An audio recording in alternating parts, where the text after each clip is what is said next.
نحمده ونصلي على رسوله الكريم اما بعد فاعوذ بالله من الشيطان الرجيم بسم الله الرحمن الرحيم رب اشرح لي صدري ويسر لي امري واحلل عقدة من لساني يفقهوا قولي۔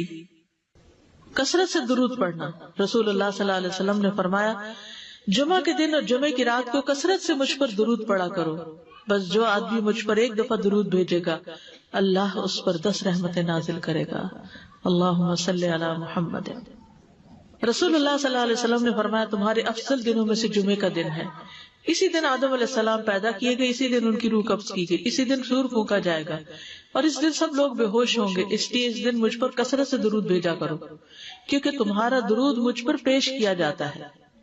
کہتے ہیں لوگوں نے پوچھا یا رسول اللہ ہمارا درود آپ پر کس طرح پیش کیا جائے گا جبکہ آپ کا جسم بوسیدہ ہو چکا ہوگا؟ تو آپ نے فرمایا بے شک اللہ عز و جل نے انبیاء کے جسموں کو زمین پر حرام کر دیا ہے، یعنی فرشتوں کے ذریعے آپ تک درود پہنچایا جاتا ہے۔ انبیاء کے جسموں کو مٹی نہیں کھاتی، صحیح سلامت ہوتے ہیں ان کے جسم۔ سورۃ الکہف پڑھنا۔ نبی صلی اللہ علیہ وسلم نے فرمایا جو شخص جمعہ کے دن سورۃ الکہف پڑھتا ہے تو اس کے لیے دوسرے جمعے تک نور روشن رہتا ہے۔ غسل کرنا۔ ہر بالغ پر جمعہ کے لیے جانا ضروری ہے اور ہر وہ شخص جس پر جمعہ کے لیے جانا ضروری ہے اس پر غسل ہے، یعنی اس کو لازمی غسل کرنا چاہیے، اللہ ہی کہ کوئی مجبوری ہو۔ تو آپ اپنا اسکیڈول اس طرح بنائے نا کہ جیسے اگر آپ ہر روز نہاتے پھر تو کوئی مسئلہ نہیں، لیکن اگر آپ ایک دن چھوڑ کے ایک دن نہاتے ہیں تو آپ پھر اس طرح اسکیڈول کریں کہ جیسے آپ منڈے کو نہائے، پھر وینسڈے کو نہائے، پھر جمعے کو نہائے، پھر آپ سیٹرڈے سنڈے اگر نہیں بھی نہاتے پھر منڈے، تو اس طرح آپ جمعے کو مس نہیں کریں گے۔ یہ نہیں کہ جمعرات کو نہا کے جمعہ کو چھوڑ دیا یا جمعہ چھوڑ کے ہفتے کو نہائے، ایسا نہیں کرنا چاہیے۔ علماء نے غسل کے حکم کے بارے میں اختلاف کیا، بعض تو کہتے ہیں یہ واجب ہے یعنی فرض کے درجے میں ہے، اور جمہور علماء یہ کہتے ہیں کہ مستحب ہے، پسندیدہ ہے، افضل عمل ہے۔ حدیث میں آتا ہے جس نے جمعے کے دن وضو کیا اس نے اچھا کیا اور جس نے غسل کیا تو یہ افضل ہے۔ صفائی میں مبالغہ ہوتی نا، ویکلی صفائی آپ کو کرنی ہوتی ہے، یعنی جیسے ناخن وغیرہ کاٹتے ہیں یا پھر اپنے زائد بال وغیرہ اتارتے ہیں، تو یہ سب چیزیں اگر جمعے کے دن ہو تو زیادہ بہتر ہے۔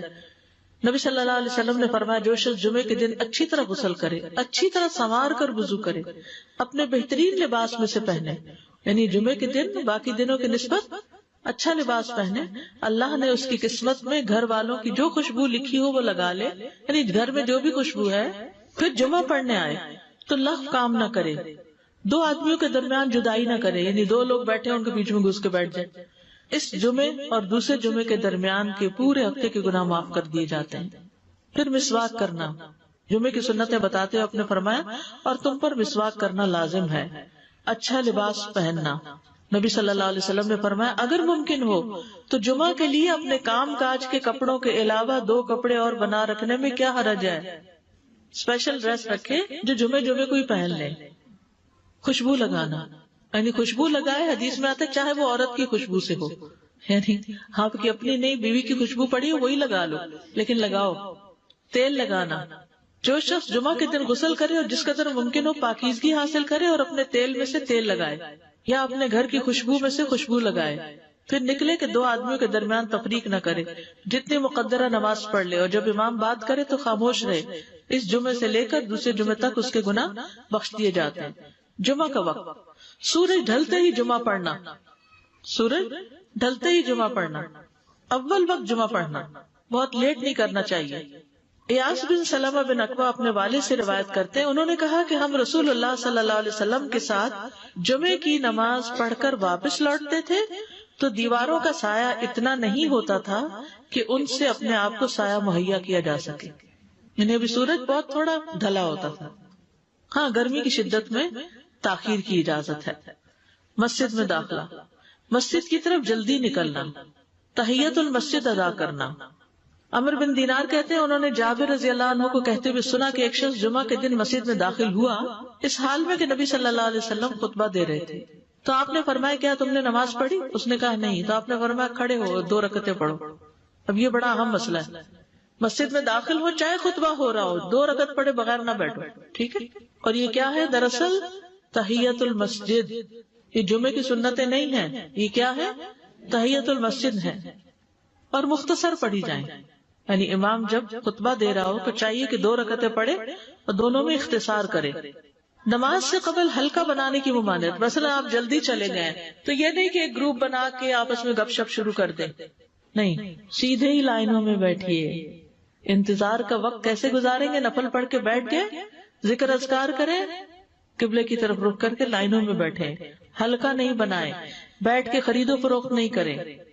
تاخیر سے آنے پہ گردنیں پھلانگ کے نہ آگے جائیں. رسول اللہ صلی اللہ علیہ وسلم نے فرمایا ٹیک لگا کے مت کھاؤ. یہ عام ایک ادب بتایا، یعنی اس طرح ٹیک لگا کے نہیں کھاؤ. کھانے کے وقت سیدھے ہو جاؤ. چھنے ہوئے آٹے کی روٹی نہ کھاؤ، میدا. مسجد میں کوئی جگہ مقرر نہ کرو کہ یہ میری جگہ ہے، آپ کیوں آج یہاں کھڑی ہوگی، کہ تم اسی میں ہی نماز پڑھو. کچھ لوگ ہوتے ہیں نا آ کے مخصوص جگہ ہی پڑھتے ہیں، اگر کوئی اور وہاں ڈسٹرب ہو جاتے ہیں. اور جمعہ کے دن لوگوں کی گردنیں نہ پھلانگو، ورنہ اللہ تمہیں قیامت کے دن لوگوں کے لیے پل بنا دے گا. کیونکہ بہت اذیت کی بات ہے نا، آپ بیٹھے ہیں لوگ باقاعدہ بعض اوقات کندھوں پہ ہاتھ رکھ کے اس کو تنگ کر اس کو تنگ کر، تو یہ نہیں کرنا چاہیے. اگر آپ کو اٹھنا بھی پڑ گیا بیچ میں تو واپسی پہ پیچھے کھڑے ہو جائیے، اگلی لائن مل جائے گی. جی یہ تو بہت ضروری بات آپ نے کی کہ جب لوگ مسجد آئے تو پہلی صف میں بیٹھے، یعنی پہلی چھوڑ کے آخری میں بیٹھ جائیں اور پھر لوگ ان کی گردنیں پلانگتے رہیں، دوسروں کے لیے فتنہ بننا. جابر بن عبداللہ رضی اللہ عنہ سے روایت ہے کہ جمعے کے دن رسول اللہ صلی اللہ علیہ وسلم خطبہ ارشاد فرما رہے تھے کہ ایک آدمی مسجد میں داخل ہوا، وہ قریب آ کر بیٹھنے کے لیے لوگوں کے اوپر سے گزرنے لگا. رسول اللہ صلی اللہ علیہ وسلم نے فرمایا بیٹھ جاؤ، تحقیق تم نے لوگوں کو تکلیف پہنچائی اور دیر سے آئے. یہ عربی کے الفاظ بڑے خوبصورت ہیں. اجلس فقد آذیت و آنیت، کتنی جامع زبان ہے یہ. اجلس فقط آذیت، تو نے اذیت دی، و آنیت، اور دیر سے آئے. تو اس سے منع کیا گیا. کسی کو اس کی جگہ سے نہ اٹھانا. جابر رضی اللہ عنہ نبی صلی اللہ علیہ وسلم سے روایت کرتے ہیں، آپ نے فرمایا تم میں سے کوئی شخص جمعہ کے دن اپنے بھائی کو کھڑا نہ کرے کہ پھر دوسری طرف سے آ کر اس کی جگہ پہ خود بیٹھ جائے، بلکہ جو آئے وہ کہے جگہ کشادہ کرو، ہمارے لیے بھی جگہ بناؤ. یہ کہے. خطبہ جمعہ اور اس کے آداب. خطبہ جمعہ کی اہمیت. جب اذان ہو جائے تو کیا کرے انسان؟ مسجد کی طرف دوڑ پڑے. تو مسجد میں جماعت تو نہیں ہو رہی ہوگی، پہلے کیا ہو رہا ہوگا؟ خطبہ ہو رہا ہوگا. امام کے خطبے سے پہلے سلام کرنا. نبی صلی اللہ علیہ وسلم جب ممبر پر چڑھتے تو حاضرین کو السلام علیکم کہتے. امام کا کھڑے ہو کر خطبہ دینا.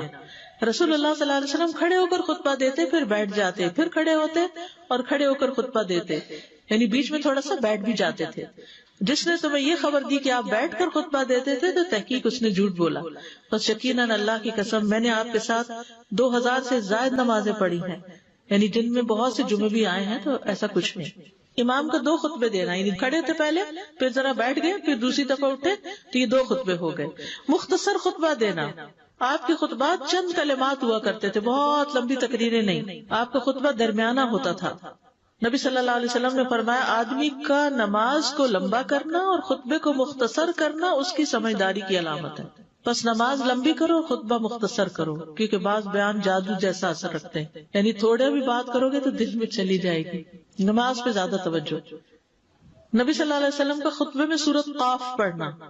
حارثہ بن نعمان کی بیٹی سے روایت ہے، کہتی ہے کہ میں نے سورۃ قاف رسول اللہ صلی اللہ علیہ وسلم سے سن کر حفظ کر لی. آپ ہر جمعے کو خطبے میں پڑھا کرتے تھے. سامعین کا امام کی طرف رخ کرنا، یعنی جمعے کے دن یہ نہیں کہ آپ کرسی لگا کے کسی اور طرف منہ کر کے بیٹھ جائیں اور جب جماعت ہو تو پھر صف میں کھڑے. نہیں، آپ صف میں بیٹھے ہو، کس طرف ہو؟ قبلہ رخ ہو. امام سامنے ہی ہوگا نا قبلے کی طرف. ایک صحابی کہتے کہ جب آپ ممبر پہ چڑھتے تو ہم اپنے چہروں کے ساتھ آپ کی طرف متوجہ ہوتے، ادھر ادھر نہیں دیکھتے تھے خطبے کے دوران. امام کے قریب بیٹھنا. اللہ کے نبی صلی اللہ علیہ وسلم نے فرمایا ذکر میں حاضر ہوا کرو، یعنی خطبہ میں، اور امام کے قریب بیٹھا کرو. بے شک آدمی دور ہوتا رہتا ہے حتیٰ کہ وہ جنت میں بھی پیچھے ہی ہوگا اگرچہ وہ اس میں داخل بھی ہو جائے. تاخیر کی اتنی مذمت ہے. خاموشی سے خطبہ سننا، یعنی بات نہیں کرنی چاہیے، کوئی اہم بات بھی نہیں پوچھنی چاہیے. ابن مسعود سے روایت ہے کہ انہوں نے ابی ابن کعب سے قرآن کی کسی آیت کے بارے میں سوال کیا جبکہ اللہ کے نبی خطبہ دے رہے تھے، تو انہوں نے اعراض کیا اور کوئی جواب نہ دیا. پھر جب آپ نے نماز پڑھائی تو ابی کہنے لگے تمہارا جمعہ ہی نہیں ہوا.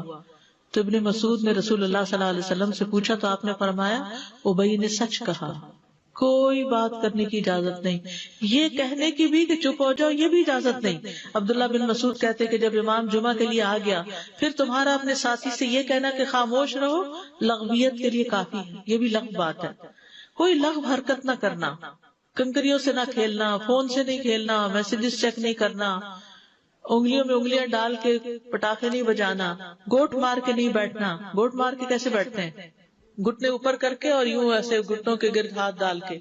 کئی دفعہ ایسے نظر آتا ہے کہ خطبے میں لوگ اس طرح بیٹھے ہوتے ہیں کیونکہ پتہ نہیں ہے، یعنی آپ چوکڑی مار سکتے ہیں۔ آپ سب سے افضل پوزیشن تو یہ ہے کہ جیسے نماز کے اتحیات میں ہم بیٹھتے ہیں، لیکن کچھ لوگ اس طرح بیٹھ نہیں سکتے، چلے کرسی میں بیٹھ جائیں۔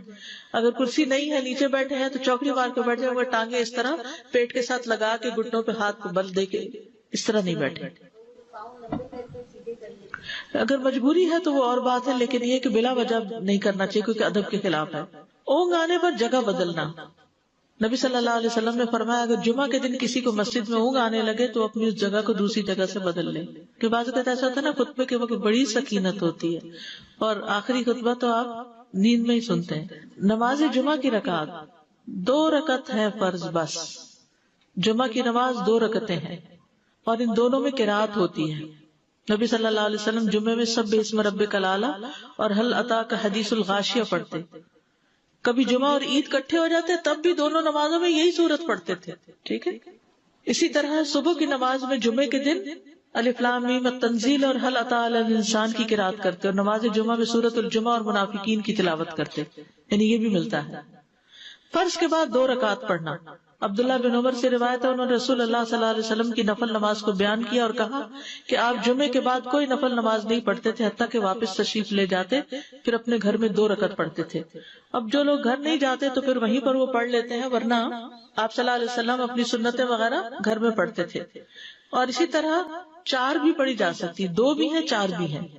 آپ صلی اللہ علیہ وسلم نے فرمایا جب تم میں سے کوئی جمعہ پڑھ چکے تو اس کے بعد 4 رکعتیں پڑھے، یہ آپ کا حکم ہے۔ تو جب آپ کا 2 چیزیں ہوتی ہیں سمجھنے کے لیے، ایک آپ کا فعل ہوتا ہے اور ایک آپ کا حکم ہوتا ہے، تو ہمارے لیے کیا ہے جو آپ کا حکم ہو۔ جمعے کے بعد کوئی اور نماز پڑھنے سے پہلے گفتگو کرنا، یعنی سنت پڑھنے سے پہلے گفتگو کرنا۔ اسما بن مالک سے مرفوعاً روایت ہے کہ جب تم میں سے کوئی آدمی جمعہ کی نماز پڑھے تو اس کے بعد اس وقت تک کوئی نماز ادا نہ کرے جب تک کسی سے کلام نہ کرے یا اس جگہ سے نکل نہ جائے۔ پہلے منع تھا، اب کوئی نہ کوئی بات کر لینی چاہیے۔ نہیں سمجھ آئی؟ یعنی جمعہ پڑھ لیا آپ نے اور پھر کسی سے آپ سلام دعا کر لیں، اس کے بعد سنت پڑھیں یا نفل جو بھی، ٹھیک ہے۔ اور گھر جانا تو گھر جا کے پڑھیں، اور اگر گھر نہیں جانا کام پہ جانا تو ادھر ہی پڑھ کے چلے جائیں۔